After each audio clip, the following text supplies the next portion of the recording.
টাকা যদি দিতে হয়, টাকার প্রাপ্য দাবিদার আপনাদের ছোট ভাই রানা। কি মানে কি?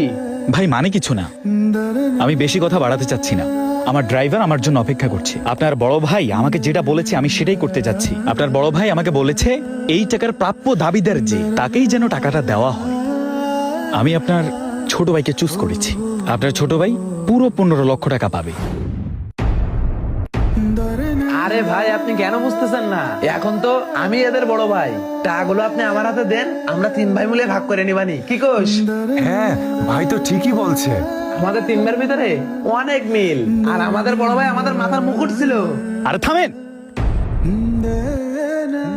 আপনাদের বড় ভাই আপনাদের মাথার মুকুট ছিল নাকি আপনাদের বোঝা ছিল সেটা আমি খুব ভালো করেই জানি। আর আমাকে বোঝাতে হবে না।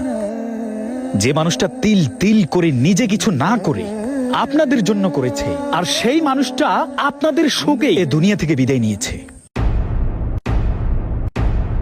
আপনার বড় ভাই যখন হসপিটালে ভর্তি ছিল আপনারা কেউ টাকা দিছেন? হ্যাঁ, তার চিকিৎসার জন্য কোনো টাকা দিছেন? ডাক্তার যখন আমাকে বলেছে তাকে বাইরে পাঠাতে হবে উন্নত চিকিৎসা করার জন্য, তখন আমি তাকে বলেছি তোমার 15 লক্ষ টাকা তুমি নিয়ে যাও। আপনাদের বড় ভাই কি বলেছে জানেন? ওরা আমার ভাই, আমি ওদেরকে নিজের ভাইয়ের মতন দেখি নাই, সন্তানের মতন লালন পালন করেছি। নিজের জীবনটা শেষ করে দিছে শুধুমাত্র আপনাদের মতো কুঙ্গারদের জন্য। নিজে চাইলে ভালো একটা চিকিৎসা নিতে পারতো, একটা উন্নত চিকিৎসা নিতে পারতো, বাইরে যেতে পারতো, 15 লক্ষ টাকা খরচ করতে পারতো। সে 15 লক্ষ টাকা আপনাদের জন্য রেখেছে।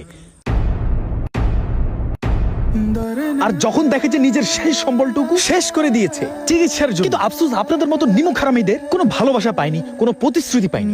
ঠিক তখনই ডিসিশন নিয়েছে যে না, এই টাকা তো নিমক হারামিদেরকে দেওয়া যাবে না।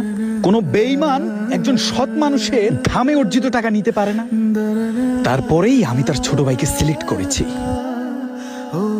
অনেক কথা বলে ফেলেছি। রানা, তুমি আগামীকালকে আমার সাথে দেখা করবে ধানমন্ডি 1-এ। আমি তোমাকে ফোন নাম্বার দিয়ে যাব। ঠিক আছে, ভালো থাকবেন আপনারা সবাই। আর পারলে একটু মানুষের মতন মানুষ হন।